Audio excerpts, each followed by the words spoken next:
नमस्कार, मैं सोन्य प्रभा। आप देख रहे हैं आज का मुख्य समाचार। हनुमान जयंती के पावन अवसर पर विश्व प्रसिद्ध बाबा नीम करौली महाराज के कैंची धाम में आस्था का जैन सैलाब आया।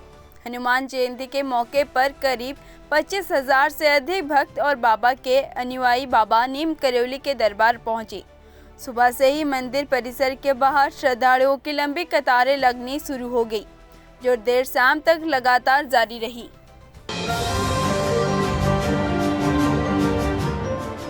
इलाहाबाद हाईकोर्ट ने अग्रसेन कन्या पोस्ट ग्रेजुएट कॉलेज की प्रबंध समिति से जुड़े एक मामले में महात्मा गांधी काशी विद्यापीठ के कुलपति को अपने पिछले आदेश को वापस लेने की अनुमति दी है और मामले में दोनों पक्षों की सुनकर नए सिरे से सकारण आदेश करने का निर्देश दिया है। ट्रांसजेंडर संशोधन बिल 2026 के पास होने पर कई ट्रांसजेंडर गतिविधियां और कांग्रेस समेत विपक्षी पार्टियों की कड़ी आलोचना के बाद जो अब राष्ट्रपति द्रौपदी मुर्मू की मंजूरी के बाद एक आग बन गया है। एक्सपर्ट्स ने गुरुवार को साफ तौर पर कहा कि इस एक्ट के संवैधानिक वैधता को सिर्फ कोर्ट में चुनौती दी जा सकती है।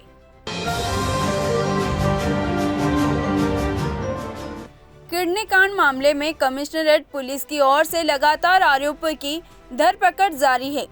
हर रोज नए खुलासे हो रहे हैं। इस कांड में शामिल 6 आरोपियों को जहां कुछ दिनों पहले अरेस्ट करके जेल भेज दिया गया था, वहीं अब फरार आरोपी डॉक्टर रोहित के 2 सहयोगी कुलदीप सिंह राघव व राजेश कुमार को भी अरेस्ट करके जेल भेज दिया गया है। इसकी पुष्टि डीसीपी पश्चिम SM कासिम आबदी ने की है।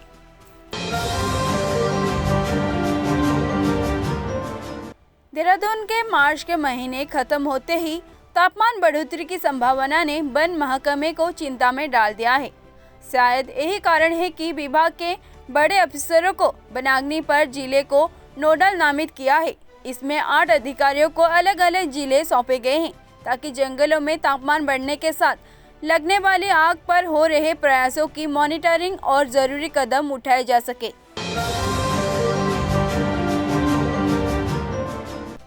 देहरादून में प्रेस नगर क्षेत्र में 23 मार्च को छात्रों के 2 गुटों के बीच हुई मारपीट में मुजफ्फरपुर निवासी छात्र दिव्यांशु जटरान की मौत हो गई थी।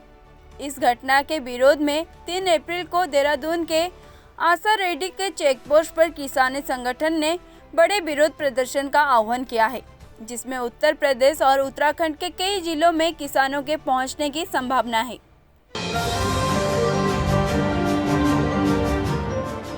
बद्रीनाथ धाम की यात्रा शुरू होने में अब महज 21 दिन का समय शेष है।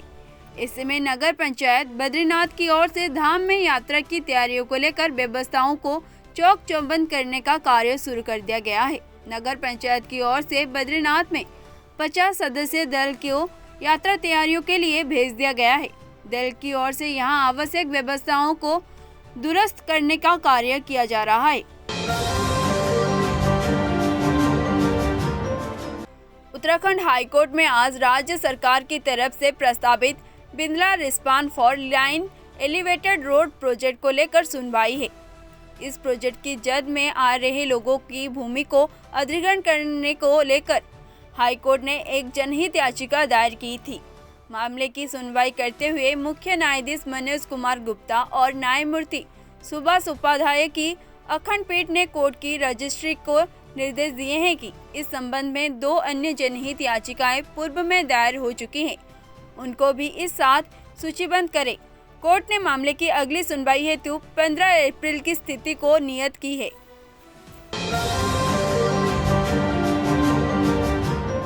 रायपुर रेल से सफर करने वालों की मुसाफिरों के लिए रेलवे की ओर से एक सूचना जारी की गई है। सूचना के मुताबिक दक्षिण पूर्व मध्य रेलवे के बिलासपुर मंडल अंतर्गत अकलतरा स्टेशन के 4थे लाइन कनेक्टिविटी का काम चल रहा है। नॉन इंटरलिंकिंग कार्य के कारण पूर्व निरस्त एवं आंशिक रूप से निरस्त की गई यात्री ट्रेनों को अब रिस्टोर किया जा रहा है। रेलवे प्रशासन के द्वारा यात्रियों की सुविधा को ध्यान में रखते हुए विभिन्न पैसेंजर ट्रेनों की परिचालना पुनः प्रारंभ करने का निर्णय लिया गया है। यह बहाली निर्धारित अवधि के दौरान चरणबद्ध रूप से की गई है।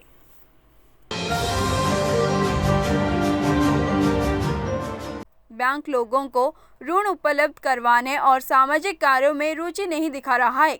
ऋण उपलब्ध नहीं करवाने वाले और सामाजिक कार्यों में रुचि नहीं दिखाने वाले बैंक में सरकारी पैसा जमा नहीं होगा। दरअसल गुरुवार को पलामू में जिला स्तरीय बैंकर्स समिति की बैठक हुई। इस बैठक में कई चौंकाने वाले आंकड़े निकलकर सामने आए हैं। बैठक में झारखंड सरकार के वित्त मंत्री राधाकृष्ण किशोर मौजूद रहे। बैठक में बैंकों के प्रदर्शन को लेकर काफी नाराजगी जताई गई एवं उन्हें लक्ष्य को हासिल करने का निर्देश दिया गया है।